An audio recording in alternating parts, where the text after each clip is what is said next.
Hello, હું આવી ગયો છું ભાવનગરમાં અને આજે તમને બતાવીશ એક એવા મહાદેવજીના દર્શન જે અદ્રશ્ય થઈ જાય છે. આજે ધૂળેટીના તહેવાર પર હું વ્લોગ રેકોર્ડ કરી રહ્યો છું ને ત્યારે તમને એક એવું મહાદેવ બતાવીશ જે અદ્રશ્ય થઈ જાય છે. અને હું એકલો મહાદેવના મંદિરે નથી જવાનો, મારી સાથે એક સ્પેશિયલ ગેસ્ટ પણ છે જે પહેલી વાર ભાવનગર આવ્યા છે.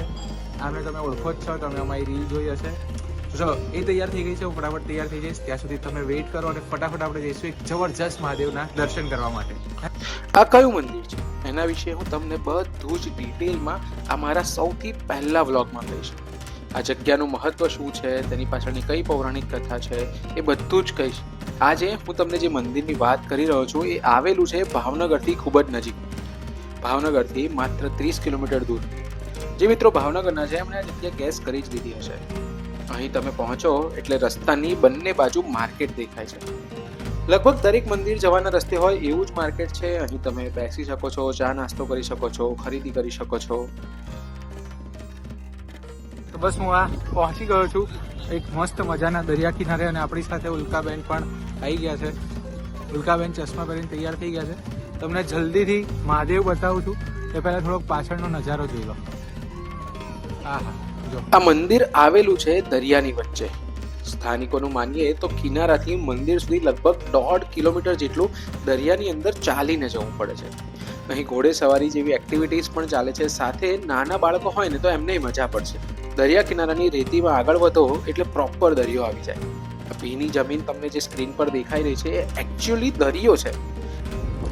આ દરિયામાં ચાલતા ચાલતા આપણે મહાદેવજીના દર્શન કરવા જઈ રહ્યા છે. આ જગ્યા છે ભાવનગરની નિષ્કલંક મહાદેવ, જે કોડિયાક ગામ પાસે આવેલું છે. એવું કહેવાય છે કે પાંડવોએ અહીંયા પોતાના પાપ ધોયા હતા.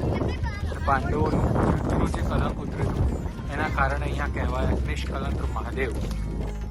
પાણીની જોડે તમને જે ડાર્ક જમીન દેખાય છે એ એકચ્યુઅલી તો કાંપ છે. ખાસો 1 ફૂટ જેટલો કાંપ અમે દર્શન કરવા ગયા ને ત્યારે હતો. જુઓ, આગળ કહ્યું ને કાંપ બહુ જ છે, પણ આવી એક કેડી અથવા આવી 2-3 કેડી દર વખતે દરિયાનું પાણી અંદર જાય ને એના પછી પડી જાય છે, જેમાં ચાલીને આપણે બધાએ જ મહાદેવજીના દર્શન માટે જવાનું છે. સારી વાત એ છે કે થોડું થોડું પાણી હોય છે એટલે દરિયા કિનારે જેટલી રેતી ગરમ લાગે ને એટલું ગરમ અહીં નથી લાગતું. વચ્ચે વચ્ચે ભક્તો કાંપથી આવા શિવલિંગ પણ બનાવે છે. આ દૂર તમને જે ધજા દેખાઈ રહી છે એ જ છે નિષ્કલંક મહાદેવ. આમ તો એકચ્યુઅલી અહીંયા કોઈ મંદિર નથી, માત્ર એક મિનાર જેવું છે અને 5 શિવલિંગ છે. દૂરથી ફરફરતી આ સનાતની ધજાને જોઈને જ મનમાં હર હર મહાદેવનો નાદ આપોઆપ આવે છે. અહીં તમે મહાદેવજીના દર્શને જાઓ તો ક્યારેક ફ્લેમિંગો, ક્યારેક સીગલ જેવા પક્ષીઓ દેખાય છે. ઝૂમ કરીને બતાવવાની કોશિશ કરીશ જો તમને દેખાઈ શકે તો.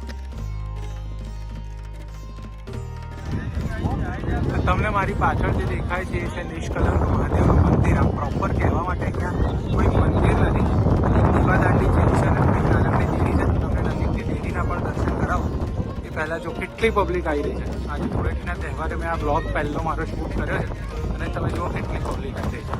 અને અહીંયા પણ મંદિરમાં પણ બહુ જ પબ્લિક છે. અહીંયા આવો તો ધ્યાન રાખજો, તમારે બૂટ ચંપલ તમારા વ્હીકલમાં અથવા કિનારે જ કાઢીને આવવાનું છે, કારણ કે બહુ જ કામ હોય છે, પાણીમાં ચાલવું પડે છે તમારે. એટલે તમારા બૂટ ચંપલ ગંદા જે શક્ય હોય તો કપડાં એવા પહેરીને આવજો જે નીચેથી ઊંચા કરી શકાય, એટલે તમારા કપડાં ભીના ના થાય. નીચે સુધી તમે ઊંચા કરી. શ્રદ્ધાળુઓ અહીં દરિયાના જળથી શિવલિંગનો જળાભિષેક પણ કરે છે. અહીં વાતાવરણ એકદમ શાંત છે, ખુલ્લું છે છતાંય અહીં એકદમ શાંતિ છે. સુકૂન મહેસૂસ થાય છે, એવું લાગે કે મહાદેવના શરણમાં જ બેસી રહીએ. અહીં કેટલીક જગ્યા પણ બનેલી છે જ્યાં દરિયો પાછળ જાય ને તો પણ દરિયાનું પાણી રહે છે. આ જુઓ, આ છે નિષ્કલંક મહાદેવની પાછળની બાજુ. અત્યારે બપોરના 12 વાગ્યા છે એટલે દરિયો છેક દૂર છે. જોકે પૂજારીજીનું કહેવું છે કે 1 વાગ્યાથી ભરતીની શરૂઆત થશે અને પાણી 4 વાગ્યા સુધીમાં તો મંદિરની ઉપર આવી જશે. હા, તો હવે આ મંદિર અંગેની લોકવાયકા કહો તો લોકવાયકા, માન્યતા કહો તો માન્યતા અને પૌરાણિક કથાની વાત. તો બસ અમે નિષ્કલંક મહાદેવના દર્શન કરી લીધા છે. અત્યારે એવું કહી રહ્યા છે કે આજે પૂનમ છે એટલે 1 વાગે 2 વાગે પાણી ફટાફટ આવવાનું શરૂ થશે. એટલે હવે અમે પાછા જઈ રહ્યા છીએ દર્શન કરીને.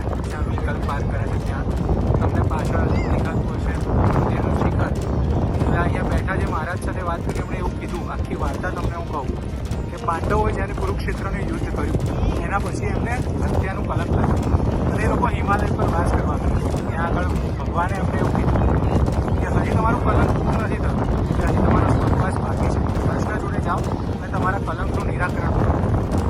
પાંડવો કૃષ્ણ ભગવાન જોડે છે. કૃષ્ણ ભગવાને એમને કાળી